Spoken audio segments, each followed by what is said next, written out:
now it's sort of over to you. We've had sort of 6 incredibly rich and diverse presentations, and I'm hoping there's going to be loads of questions stored up. So, would you like to wait for the microphone? Just there. Excellent, thank you. Okay, coming also from a Nordic country, I was very surprised by the presence of so many female photographers at the beginning of the end of the 90s, beginning of the 20th century. Could you tell me if you have researched other reasons why this proliferation of female photographers did exist? I don't know in Holland of any professional photographer at that time.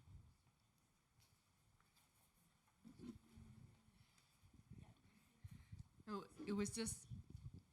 it struck my mind when, after the break, there was, because it's a little bit new, the subject, but we've, in various ways, because we work in universities and archives and museums, we have had, knowledge of this culture that existed, and but now we are digging deeper into it. But we just tried to, a little bit haphazardly, to test this with colleagues from other countries, coincidental male colleagues in France and England and Spain, Portugal, asking them, is this something specific for the Nordic countries? And most often the reply was, yes, it must be, because there's not a female culture of studio photographers in the last half of the 19th century in X country. And just for instance, now in the break, there was a colleague from England doing a PhD dissertation of this culture in England, actually. So I think it is, and this conference shows that to a lot. A lot that it's about looking under the stones and see what comes up. We've heard examples of that all over. So I'm sure there must be something in Holland as well. Having said that, it's I think. Yeah, it is remarkable, absolutely. And I also think it's interesting that, for instance, British suffragettes were inspired by Nordic women. They were reading Ibsen and so on. And what was happening in the Nordic country, there was all these women that we were talking about it when we made this presentation. They're all bourgeois women, very bourgeois women. And there was a change in the culture about from the mid 19th century, where women, when you were bourgeois women, you would live with your family if you didn't want to have a normal heterosexual marriage and so on. You had to stay as vad heter pappa med på engelska? Spinster with your family, yes. But then there's this culture that develops, that they start getting the chances to be teachers. They are nurses. They are missionaries. No one can say no to you when you say God is with you. You want to travel in the world,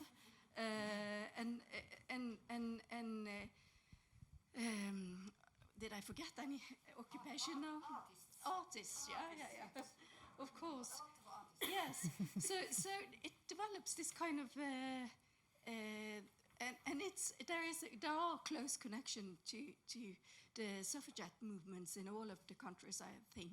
And I've discovered, trying to dig under the surface in my own country, that there was a sort of network between them. It was difficult to get an apprenticeship, for instance, with male photographers, as we spoke about in the Icelandic example, for instance. But when women could help each other, and they found out, so that is why these collectives of women photographers develop. And I think it's extraordinary and interesting and fantastic that there was such a big amount of solidarity, and as among them, because they were also involved in struggles for improving women and children's health, for instance, and all these kind of, and also they were making debate clubs to prepare themselves to be active as in the political life. So yes, that is what happening, and why is it happening? I'm not sure, but it happens definitely. Just in one these extra countries. information is that Yeah. in Finland the women gained the right to vote in 1905. In Norway, 1913. Thank you. And we have another question just over Sabina. Thank you again for incredibly rich presentation. So I have one for Kylie. Kylie, that was a wonderful presentation, and you did talk about photojournalism in a sense of the event. You made a very interesting point about some of these photographers taking the minor event and the major event and taking things on the margins. And you talked about something before and after. So you don't actually photograph the violence, but you photograph either what leads up to the violence or what happens after. And I was wondering if you wanted to frame that in the context of what other maybe male photographers were doing, press photographers were doing. I mean, is there an argument to be made? And I'm very resistant to any essentialist argument, but I'm wondering, because so many women photographers, press photographers, find themselves very uneasy after a point in the genre of photojournalism. So I just thought you might wanted to talk about men. The other question was about Claudia. Again, very interesting presentation. And, I was just comparing it to the presentation about the Palestinian photographer. And I was thinking that both of you, in a sense, raise questions about Orientalism. And very interestingly, I thought that point about Orientalism being it's a performative form of Orientalism because it's catering to a market, to a commercial interest. And I'm wondering, when I'm looking at the work of Claudia, I'm also seeing it, perhaps maybe because I come from India, as slightly Orientalist images. So I wondered whether you wanted to speak a little bit about her relationship, which I missed. What was her relationship with these subjects? And what happens when the work, I thought that there was a very interesting point being made about the work traveling from the grainy magazine image to prints and then to the art world. So what happens to the many lives of this photograph when it travels through so many different circuits? So that's really my question. Sabina, who did you want to respond first? Whichever, whoever. Thank you so much for the question. And one of the most prolific and established photo historians in South Africa, her name is Patricia Hayes, and she's written about how complex the history of photography and social documentary photography is in South Africa. And so there's no clear lines, actually, because a lot of men photographers did produce extended essays. So, it wasn't just that they the things that became most famous, or these like kind of catchphrases of the Bang Bang Club, for instance. So the work of Greg Marinovich and 3 other male photographers, possibly most famously Kevin Carter. They were photojournalists, and they became famous for photographing violence as it took place, and they were in the thick of it and often shot at themselves and that kind of thing. And so there was a sort of like macho aspect to it. But then there were other people who were, I can't say that the women who were activists were more committed and produced, more careful work or something like this, because there's certainly exceptions to that and differences. But it is very interesting to note the focus on women. And I think that the women photographers within Afropix certainly were drawn to that. And made visible the role of women within the struggle that otherwise I think would not have been so clear. And there's much more that I can say, but I won't right now. Thank you. What I'm going to say is that it's my comment, not Claudia. It's hard to tell, and to use the voice of Claudia here, so I don't want to mix things up. It's really my perception when, after studying her whole archive and also understanding the trajectory, I felt that Claudia changed so much throughout those years. She's been 50 years that she's been working with the Yanomami, And I tried to show how, the Orientalism question was present in the beginning, that she was exoticizing a little bit the indigenous populations. She had a distance, she didn't know much. On the first letter that I read that she sent to the Guggenheim Grant, she was talking about, I found this primitive group of people, I want to study them and photograph them. And then I could see how her perception is changing and how she very slowly starts to find, a new home there. And she's talking about how she feels at ease there and how she never found her roots in the world and that she feels among a family. And there's a whole series that she does, I didn't have time to show here, that she's photographing each individually in a very intimate way, in black and white portrait, very, very delicate black and white portrait. And I feel that she's looking for a family, she's searching for a family album in a way. And I think that changes a lot. And even at a point that she gets skeptical about her own authority to be able to really represent and talk about a culture through her own project. And then she starts the drawing project, and then she really says, I found a family, this is my family. And then she's expelled, and when she comes back, she doesn't care about anything. She just cares about saving those people because she knows they're going to die. And I think that the perception of her of being an artist to being an activist and to really abandon her career changes radically. And she starts to learn. Actually, she starts to travel the whole Yanomami land, which is enormous, the size of 2 Switzerland.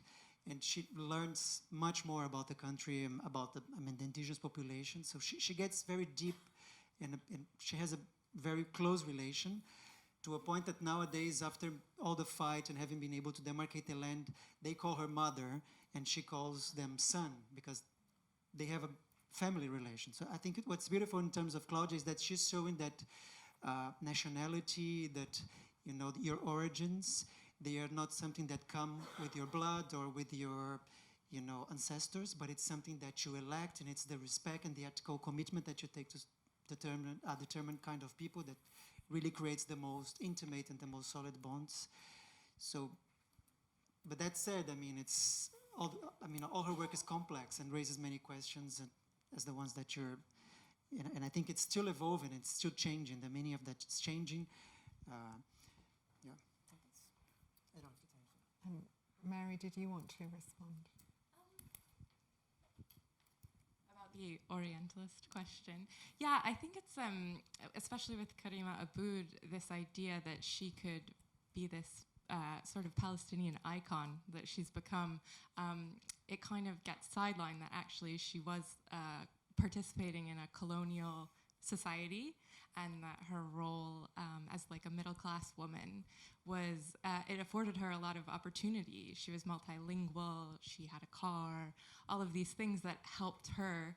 And in showing the postcards of the native Palestinians, it also demonstrates that these class structures existed, and that's something where I think it deserves a lot more exploration in terms of that sort of colonial structure and the different classes and how they interacted or produced work, not just her, but also male photographers, as I mentioned, Khalil Rad.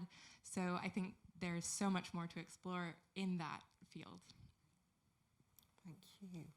Another question. You first, and then, yeah, one, and then second, yeah, after, Hello. and then third. Thank you very much for your presentations. And I have a question to Sandrine. I really enjoyed your talk, and I very much appreciated how the first part of the title of your exhibition was interpreted in multiple ways, even in a very literal way, the way she looks when you speak about the looks in the picture.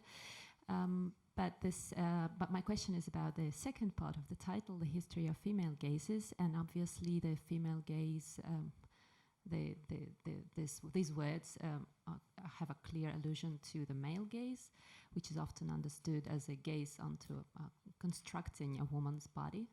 So my question is whether that part, that interpretation was also included in your in your work, in your exhibition, the female gaze on a male body, as a way to construct a male body, And if yes, then what was, I don't know, characteristic of this visuality? What was important for you?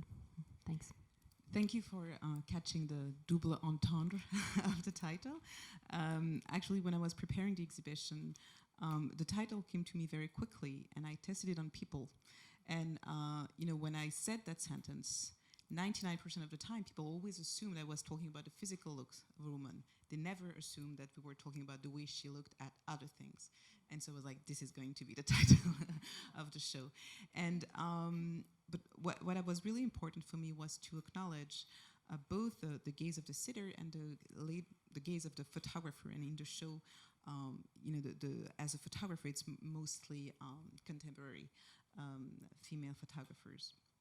There is no male bodies in the exhibition. It's only the gaze of women at other things and at themselves. I think it was important for me because there is so much discussion on the colonial and male gaze. And actually for me, I'm a big proponent of challenging that colonial gaze and really revising how powerful it has been, because I think that we very often give too much power to it. And by doing that, by thinking that the colonial gaze has been omnipotent and has been, we actually are blinded at what women, the agency that people manage to retain in these situations. So for me, in this exhibition at least, that it would be very interesting, and it would be very interesting to follow that gaze. And I think that the rediscovery of Felicia Aban is amazing, because it really, for me, it's going to be an element, and I'm sure we're going to find other photographers who are completely going to challenge the narrative about African photography so far. So to answer your questions, there are no male bodies, there are no female gazes on the male bodies, but that's certainly something I'm looking forward to. Yeah. Thank you. Thank you.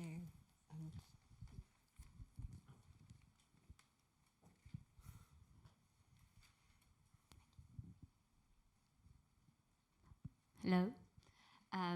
My question is to Thyago. Hi, Thyago. I was wondering, first of all, I'd like to thank you for shedding the light on the current situation of Brazil and the importance of this kind of work, like the ones of Claudia, for the current context we're facing, not just in Brazil, but in the whole Latin America and this last year, I guess. My question is, because I noticed that tomorrow we're going to have a talk about women as explorers and photographers as explorers. And I think it would be interesting if you could just give a glimpse for the audience, because about Claudia's challenge as a woman who is in the middle of the Amazon in the 70s and 80s. Like Maureen Basiliata as well, who I know that was in a kind of at the outskirts, not at the outskirts, but out in remote places in the 70s as well. And places there are thought that just men could occupy. And how do a woman occupy this kind of space, especially in the 70s and the 80s, in the middle of the Amazon? How is this role? I'm talking about this because I faced this myself when I was doing my work, that water, during my field work. I was in the Amazon, I was in the kind of remote place as well. And this is always a challenge when you're a woman in the middle of nowhere with a camera. And how is this role in the end? I just wanted you to talk about this a bit. Thank you. Thank you. Well, this is something that has always surprised me. I mean, when I really started to research the activism part of her work, the second moment of her life, I mean, it really struck to me how brave she was in being able to really, because São Paulo is in the south of Brazil, Roraima is in the very north of the country, it's really far, and she was working at a certain point in a very isolated part of the Amazonia jungle. And then when really the roads came, during the 70s, I think the most problematic things were the public investments to build roads and the migration of workers and the colonization of the forest. And in the 80s, the biggest problem was the private investment on mining. That was, the country was broken down by the oil crisis and by many issues, and it was really the miners and the illegal miners mining people, prospectors that were really menacing and causing the biggest trouble with the Yanomami. And for me, I was always surprised to see, how Claudia could really do this and be so safe. We were living in dictatorship, in a terrible moment of dictatorship in Brazil. It was really hard for anyone to work and to denounce and to try to oppose the government. And she was really, working alone. What I felt she was so committed, and she had really found her place in such an intense way that she just realized that she couldn't do anything else. It was not an option for her not to do what she was doing. And so she was traveling and fighting, and she went to the Congress to discuss with the most powerful politicians in Brazil. She was really facing the businessmen, the politicians. She was traveling the world. Of course, she also started to teach some of the Yanomami leaders to speak up from themselves and take them to travel with her. But for me, even more than other women's, I think Claudia had a very, very, very strong. It was part of I think of a very intimate commitment that she just couldn't do anything else.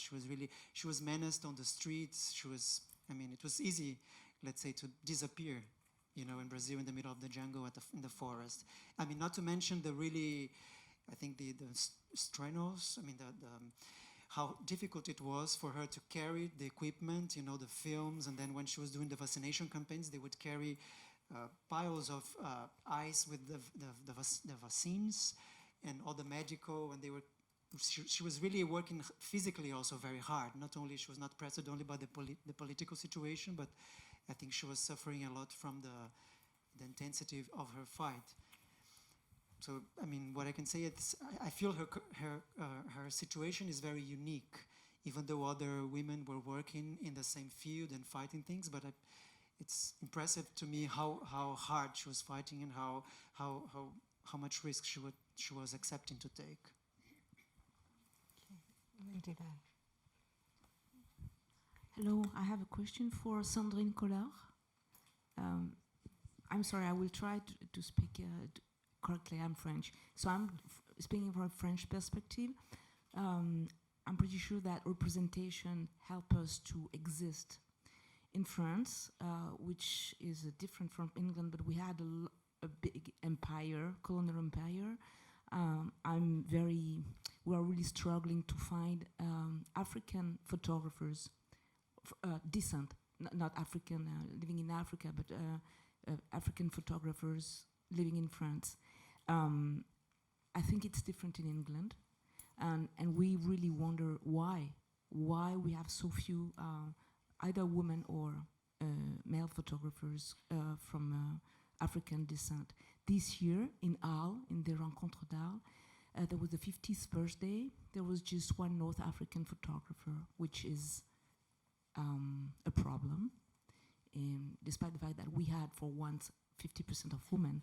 But I wanted to understand if there is a difference between the French history and women and male from the former colonial empire and English story. I'm very sorry, I may not have the right words, but... So you mean, how come there are no contemporary photographers of African descent in France? Yes. Okay. That's an interesting question. I don't know if I have the answer, to be honest with you.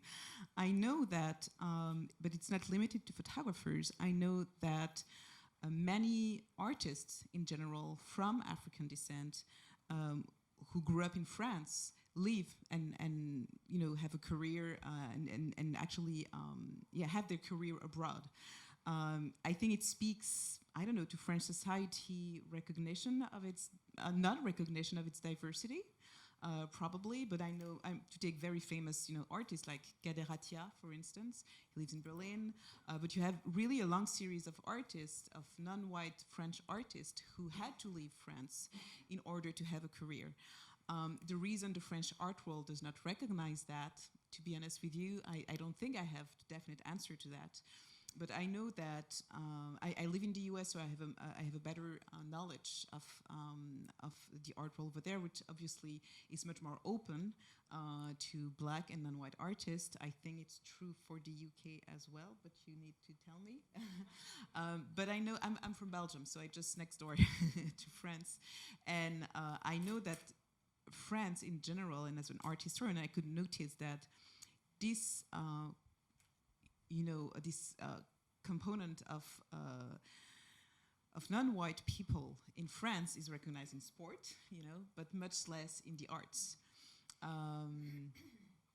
I don't know if any other panelists had an answer as to why. Maybe, do you have an interpretation? As you said, you showed the first picture you showed in your talk was about this book, Blanchard, historian, so-called historian of art. And this book was really problematic. And this year we only had for once an exhibition about the black model in Orsay. Mm-hmm. We are in 2019, so I think we may have a racial problem. I mean, I think actually I may have. I'm pretty sure we have. I think part of the answer has to do with this French universalism. The idea that France can encompass, everything, and that it can actually, in the US we would say, wash out, whitewash the history, and I think a lot has to do with that. The fact that France, the narrative, the narrative of the nation is one that France, you can be from the Caribbean, but you're French. You're first and foremost French. In the UK and in the US, the idea of communities, I think even in France, the very word communauté, communities, is really a bad word. It's a dirty word. Whereas in the UK or in the US, it's something that's valorized, something that's recognized.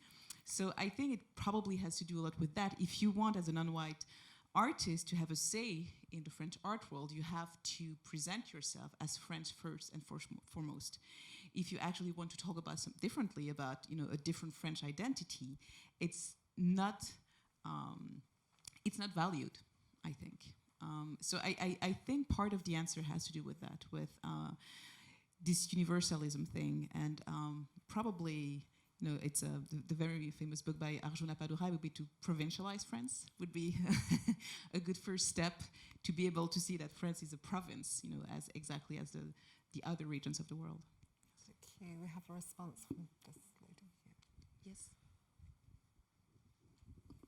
I just wanted to add to that I have a young French friend who is of African descent who studied at King's College in London, and when I asked why she was doing her PhD on post-colonialism, I don't actually know the detail of it, here rather than in Paris, she said, we don't do that in Paris. I had to come to London or to the States. And I think actually recognizing that, I had the same experience. I left, Belgium isn't the same as France, but I left because what I wanted to do did not exist. And I think it's unfortunately still true today.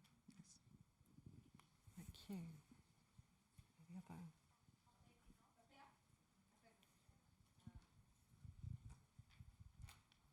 I was just going to add that I was listening to an interview that Thyago did.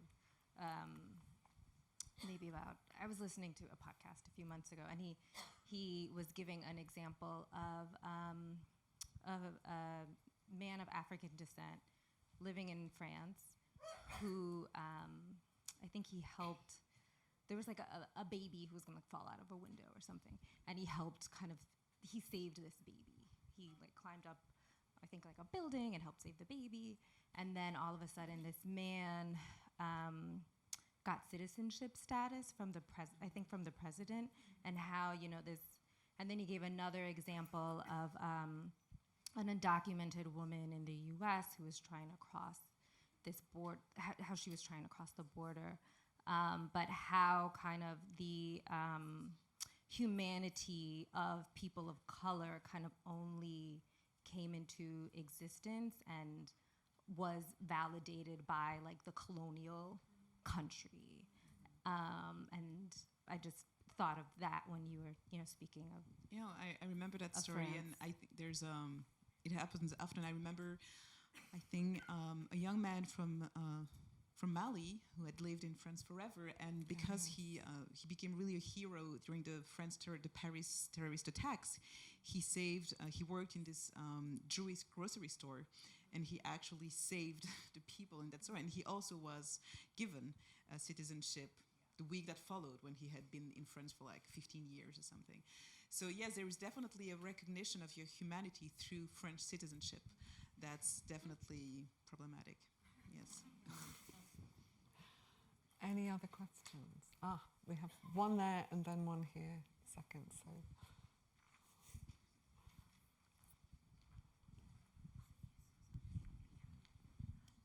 Sorry, I want to lead back the question to the Nordic collectives about early female photography. I think a few years ago I was reviewing a exhibition in China with Chinese private collectors' a photography collection of early photos. And surprisingly, I think quite big amount of the representations are actually by female photographers. If you compare with other medias in the same period, like painting or sculpture, apparently women photographer has a much bigger representation compared with other medias. So the reason, I didn't do deeper research, but one thing I think is linked with technology development, which also means that many photographers are from Nordic countries, which are early middle class, and from Germany, which have high technology. So that gives women some kind of, like a camera, like a toy that they could use in their woman kind of circle. I don't know in your research if that related with being financially fluent, with financial support that can give women this kind of freedom. This is one question. And number two is about the studio artist, because when I was doing some research about early Chinese photographers, it was surprising that actually in Shanghai during the 1910s and the 1920s, one of the most successful studio photographers, it was a father and a daughter, because the father was taking photos and he became so successful, so he taught the daughter the whole technique, and the daughter opened her practice, and she attracted female clients. So she was basically taking photos for only woman customers, and the couple, the family become really very famous in the 1910s, 20s Shanghai, and make both. I mean, it's talking about studio photographer. So I wonder if, for example, in your research, this kind of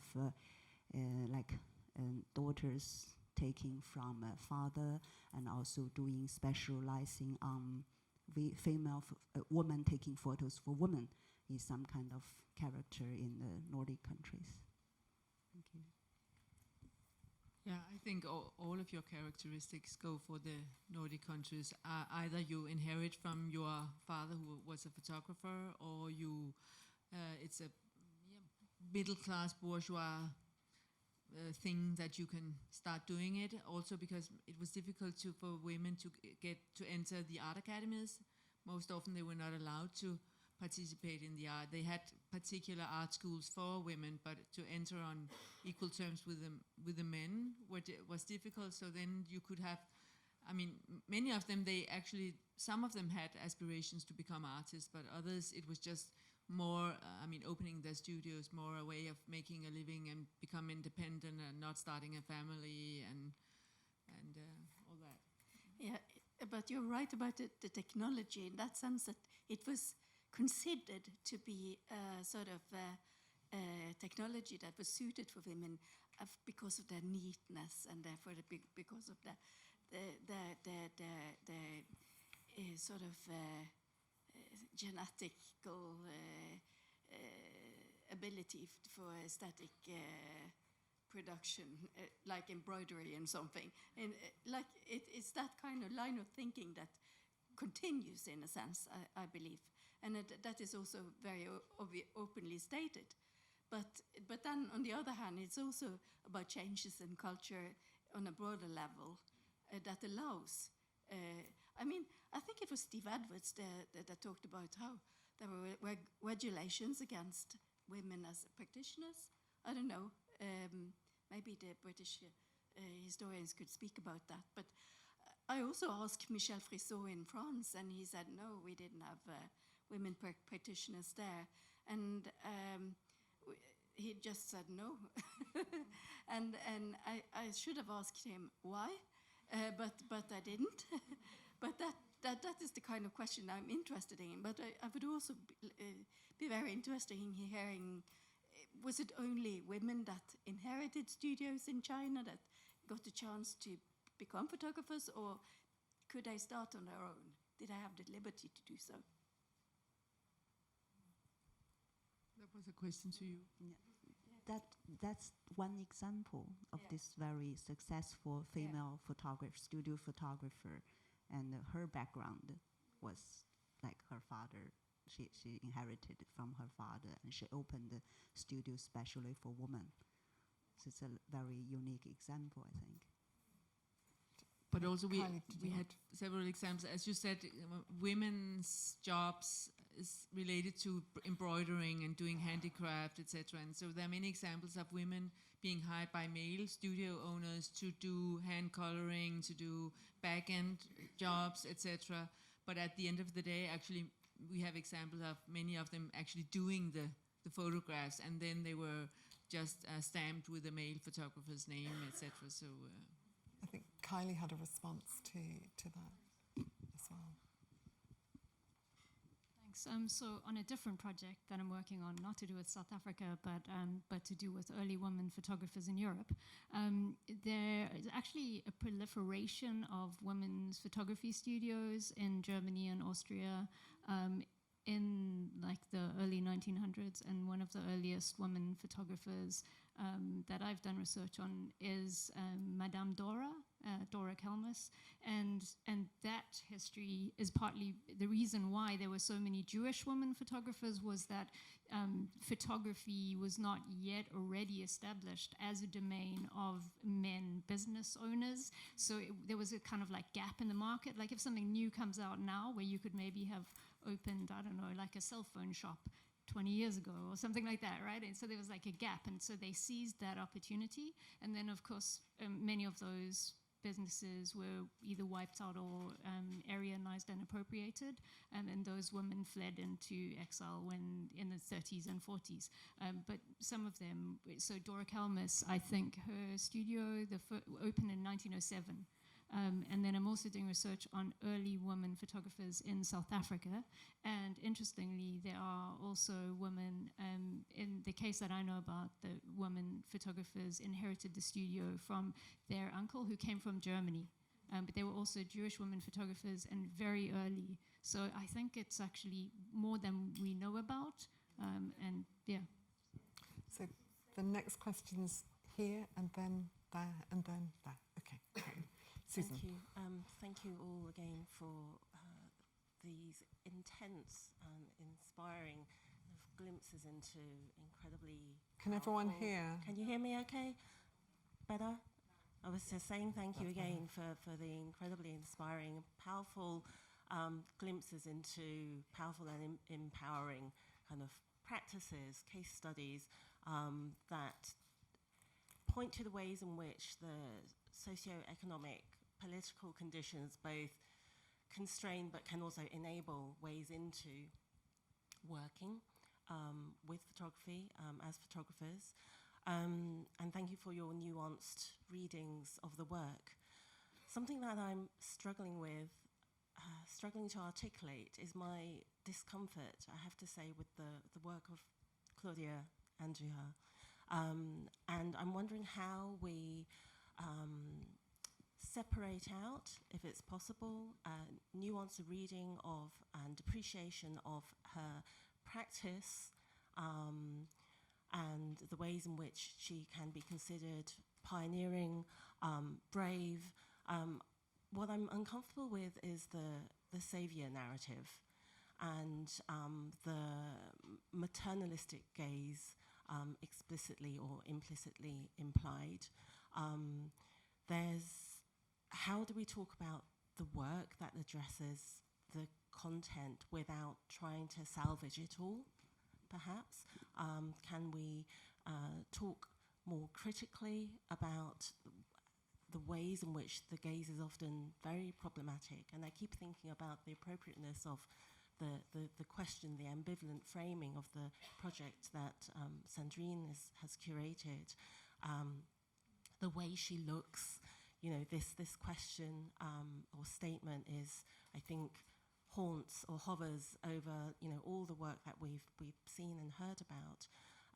So it's a question around how, I'm not suggesting, expecting you to necessarily have answers here, but I'm wondering about the strategies that we can bring into play to not try to separate out and not try to kind of homogenize, combine the narrative around the person, their biography, and the narratives, the ways in which we might read the work itself.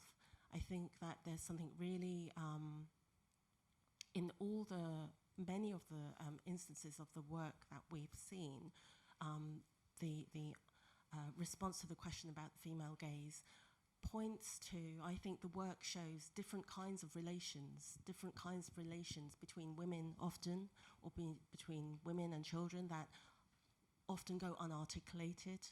You know, how do we talk about those different kinds of relations? And to go back also to the point about the heroism, the acts of heroism it takes to earn recognition as a citizen, to be seen as human. How can we remove those extreme narratives around the person in order to be able to see the work differently and perhaps critically? Yeah, thank you for the questions. I think it's a very important and pertinent subject. What I can say is, first, that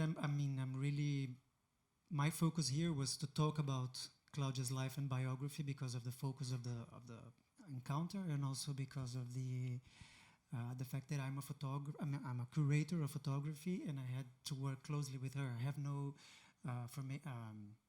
background in anthropology or politics or other subjects that were involved on this exhibition, and actually I had to work with many people to really try to put some pieces together, and try. It was during the time that I was doing the show and also researching her archives. It was really difficult to separate what's the political history of Brazil to what's the anthropological understanding of the indigenous populations to what is our admiration to the photographer and the artist that I decided to research. So I think that to summarize all that in 15 minutes, it was really tough, and there are many ambivalent points on that relation, I think. But I mean, I think that what I'm trying to say is this: this question would be better answered by Claudia and also the Yanomami people and how they see each other.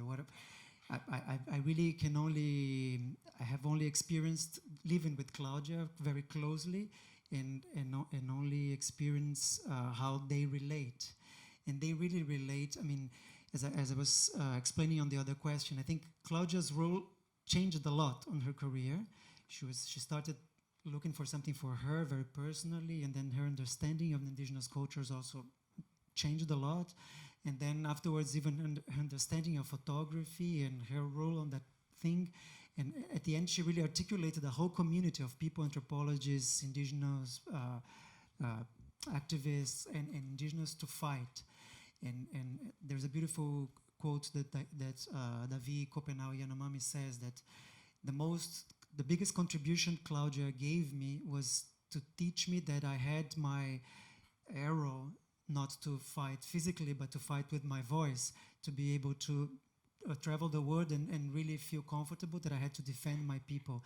And this is something that Davi has been doing, I think, because of his relation to Claudia. In the first trips he took him, he told him where to go, she told him where to go, and etc. And now he's traveling. He was just last week in Geneva with Greta Thunberg. Really, he got a big prize and etc. So I think from the perspective of Claudia, I would say she's really managed to, try to give voice. So do you see her more as an enabler than a savior? Is that what you're saying? Yeah, I wouldn't say. I wouldn't put. I mean, savior is really like but that's what's yeah. troubling But I must say that the Yanomami refer to her as a savior, expressively. I mean, they talk to her. We only exist because of your fight, because the way you taught us how to fight. This relation is present, and it's their voice. But I would really say that I'm ambivalent, and I wouldn't really put. I agree with you that we should, give another, more shades of grey to that relation. Sorry. Okay. Yeah, because I've worked on a project on photography in Sami culture in Norway.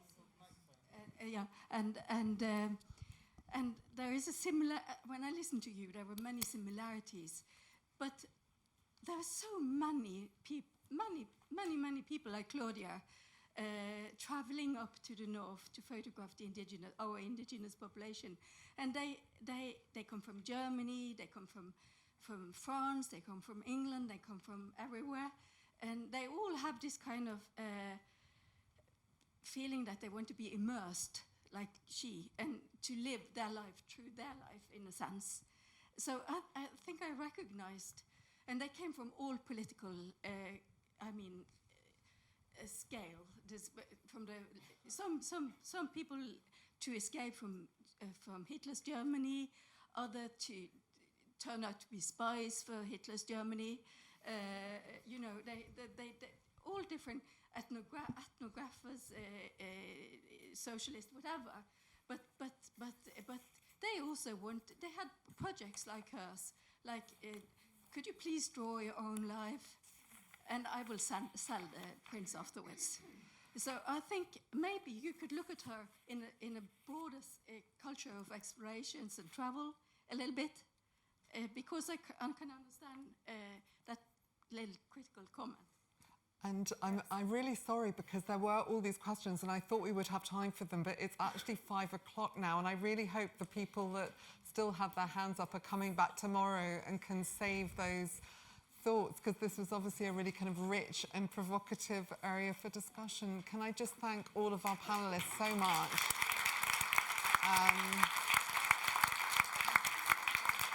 And